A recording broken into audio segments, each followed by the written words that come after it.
क्या आपने कभी सोचा है जब कोई महल खंडहर बन जाए तो वह सिर्फ पत्थर और चूने का टुकड़ा नहीं रहता, वह एक गवाही बन जाता है। एक मुख साक्षी जो उन हजारों कहानियों को अपने अंदर समेटे रहता है।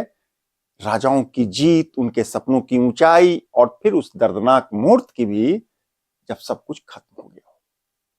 भारत के इतिहास में कितनी ऐसी विरासतें हैं जो बनी और बिगड़ गई।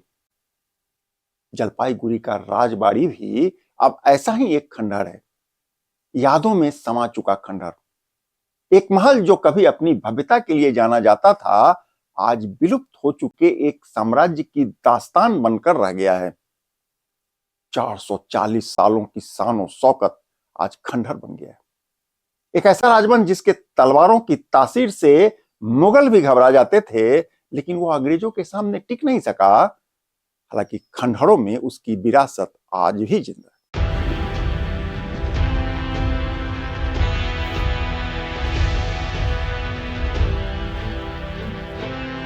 यह कहानी है जलपाईगुड़ी के राजबाड़ी की।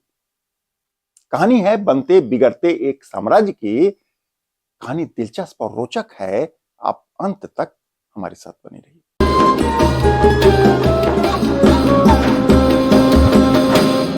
अंजुमन में आपका स्वागत है। नमस्कार, मैं हूं कौशलेंद्र झा। जलपाईगुड़ी का राजबाड़ी, यह नाम सुनते ही मन में एक तस्वीर उभरती है। तस्वीर एक पुराने खंडहर की, तस्वीर एक स्वर्णिम रियासत की और तस्वीर धुंधले हो रहे पन्नों की भी।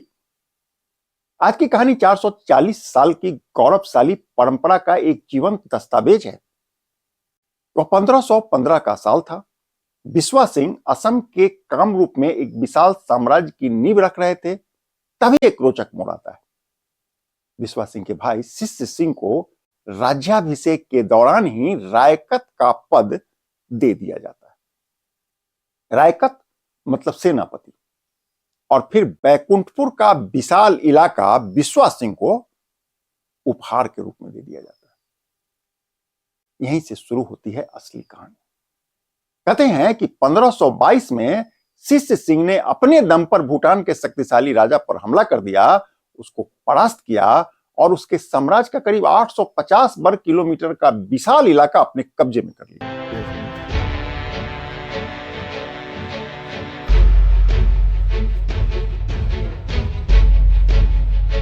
कुछ इतिहासकार लिखते हैं कि रायकत राजवंश की नींव यहीं से शुरू होती है। हालांकि बैकुंठपुर का यह इलाका अभी भी कूच बिहार का ही हिस्सा था। वक्त ने करवट बदली। साल आ गया 1621 का। उन दिनों कूच बिहार अपने नए राजा लक्ष्मी नारायण का राज्याभिषेक के लिए तैयार हो रहा था। सभी राजे रजवाड़ों को न्योता भेजा गया। तभी एक बड़ी घटना हो गई। कूच बिहार के अपने सेनापति यानी रायकत ने समारोह में आने से ही इनकार कर दिया। सिर्फ इनकार नहीं किया, बल्कि कूच बिहार से बगावत की घोषणा कर दी। उन दिनों रायकत हुआ करते थे माहीदेव।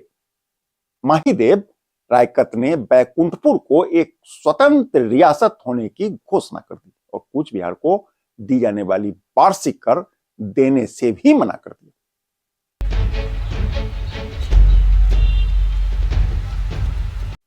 इसी के साथ भारत के इतिहास में बैकुंठपुर के नाम से एक नए रियासत का जन्म हो गया।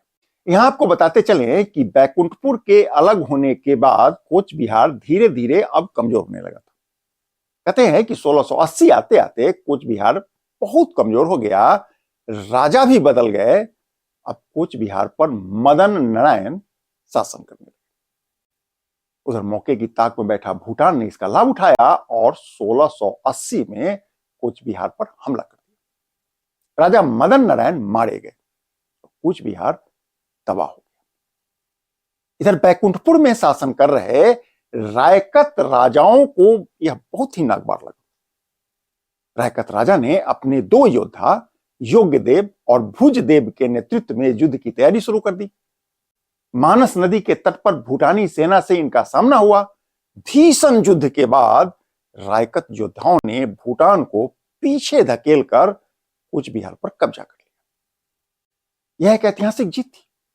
इसके बाद रायकतों ने कूच बिहार के सिंहासन पर एक नए राजा महेंद्र नारायण को बैठा दिया। उस समय महेंद्र नारायण की उम्र सिर्फ 5 साल की थी। इस तरह अब संपूर्ण कूच बिहार पर रायकत राजवंश का कब्जा हो गया। इतिहास के अध्ययन से पता चलता है कि रायकतों ने यहां लंबे समय तक शासन किया। 1700 ईस्वी के बाद हालात बदलने शुरू हो गए। रायकत अब कमजोर होने लगे थे। दूसरी ओर मुगलों का प्रभाव तेजी से बढ़ रहा था। उन दिनों रंगपुर के फौजदार मतलब मुगल अधिकारी की नजर बैकुंठपुर पर थी। वह बैकुंठपुर को अपने नियंत्रण में लेने की कोशिश कर रहा था। मुगल फौजदार के भड़काने पर नवाब सुजाउद्दीन ने 1736 में रायकतों को मुगल की अधीनता स्वीकार करने का प्रस्ताव भेज दिया। करीब 3 साल के जद्दोजहद के बाद 1739 में रायकतों ने मुगल की अधीनता स्वीकार कर ली, लेकिन राजस्व देने में आनाकानी करते रहे। इसके बाद साल आया 1763 का। नवाब के साथ रायकतों का एक समझौता हुआ। तय हुआ कि रायकत को 30,651 रुपए का वार्षिक कर मुगलों को देना होगा। रायकतों ने इसका खुला विरोध तो नहीं किया, लेकिन अंदर खाने विद्रोह की आग सुलगती रही। इधर 1757 में पलासी की लड़ाई के बाद इलाके पर अब अंग्रेजों का प्रभाव बढ़ने लगा था। 1765 आते आते बंगाल, बिहार और उड़ीसा करीब करीब कंपनी बहादुर के नियंत्रण में आ चुका था। कहते हैं कि 1771 में एक संधि के बाद बैकुंठपुर रियासत पर कंपनी बहादुर का कब्जा हो गया। उस समय बैकुंठपुर के राजा हुआ करते थे दर्पादेव रायकत। राजा के मन में अंग्रेजों के खिलाफ विद्रोह की चिंगारी सुलग रही थी। फिर साल आया 1773 का। दर्पादेव रायकत ने गुपचुप तरीके से नेपाल की तराई में तपस्या कर रहे कुछ सन्यासी और भूटानियों के साथ मिलकर कंपनी बहादुर पर हमला बोल दिया। अचानक हुए इस हमला से कंपनी को बहुत नुकसान हो गया। अंग्रेजों ने इस विद्रोह को दबाने के लिए कैप्टन स्टुअर्ट की अगुवाई में सेना उतार दी। भीषण युद्ध हुआ।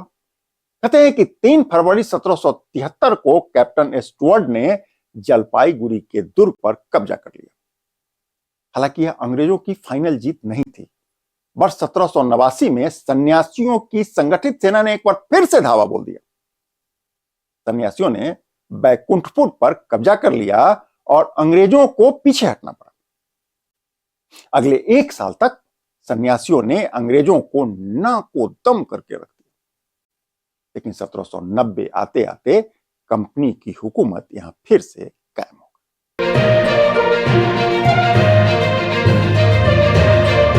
कहते हैं कि शासन की शक्ति हाथ से निकल जाने के बाद भी रायकतों ने हार नहीं मानी।